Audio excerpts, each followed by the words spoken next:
Réveillons-nous.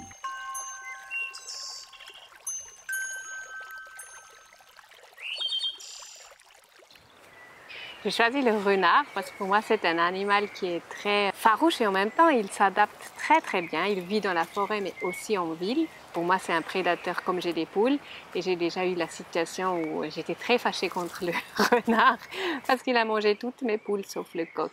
Donc il représente bien ce lien un peu ambigu, paradoxal qu'on peut avoir comme être humain en vivant avec la nature.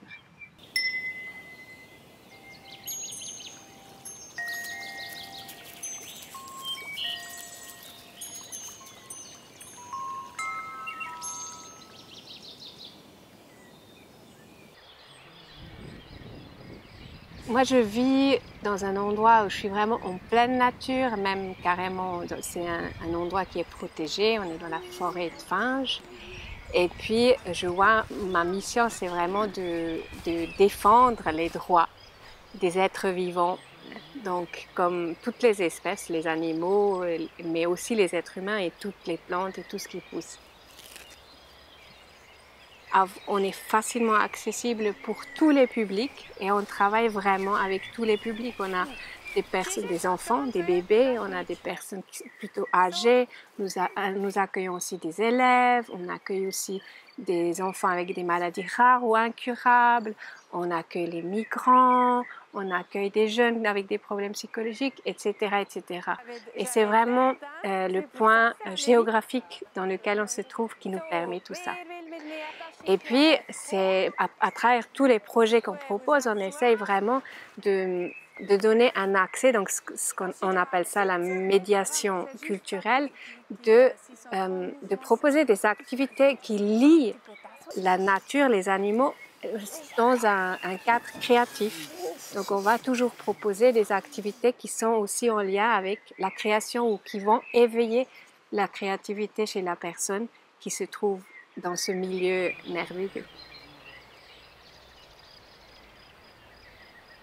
L'équipe à Treffpunkt Tjudange est vraiment extrêmement polyvalente. Nous avons la chance de travailler avec des physiothérapeutes, avec des infirmières, avec des personnes qui sont formées pour transmettre tout ce qui touche à l'environnement. Nous avons des enseignants, des enseignantes, nous avons des artistes de tous les différents domaines. Et puis, ce mélange-là fait on peut vraiment accueillir un public très large parce qu'on a des personnes qui sont en soi professionnels, mais très polyvalents et qui sont tous extrêmement sensibles à tout ce qui touche la nature, le vivre ensemble. Et finalement, quand je m'adresse à mon équipe, je les appelle toujours les rêveurs. Ce sont des personnes nous avons la même vision d'un monde meilleur vers lequel on tente. Et du coup, ça nous donne une force incroyable, c'est qu'on rêve ensemble.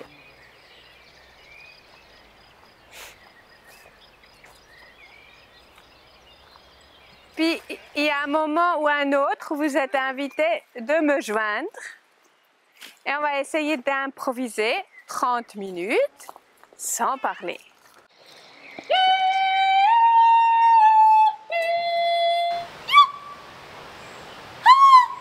Alors nous avons développé un projet qui s'appelle Armini.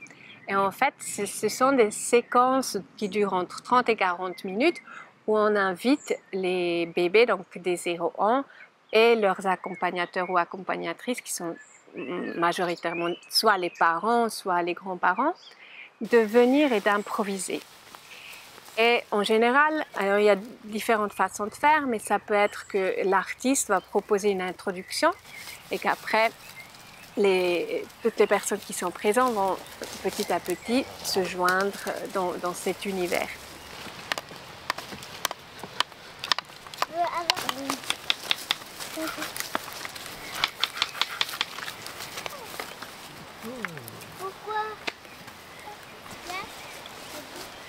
Pour moi, la nature et la culture sont extrêmement liées, mais aussi parce que moi, personnellement, je me sens très proche de la nature et de la culture. Et ce qui est exceptionnel avec la culture, c'est que on peut vraiment créer du lien.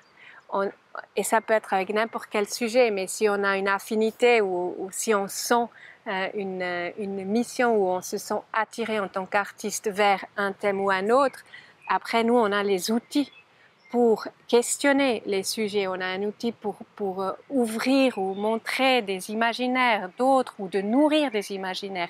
Et c'est ça que je trouve exceptionnel et c'est aussi quelque chose qu'on doit vraiment prendre la responsabilité que nous, en tant qu'artistes, on peut faire. On peut créer des imaginaires et on peut le faire ensemble. Et c'est pour ça, pour moi, la nature et la culture, ça va merveilleusement bien ensemble.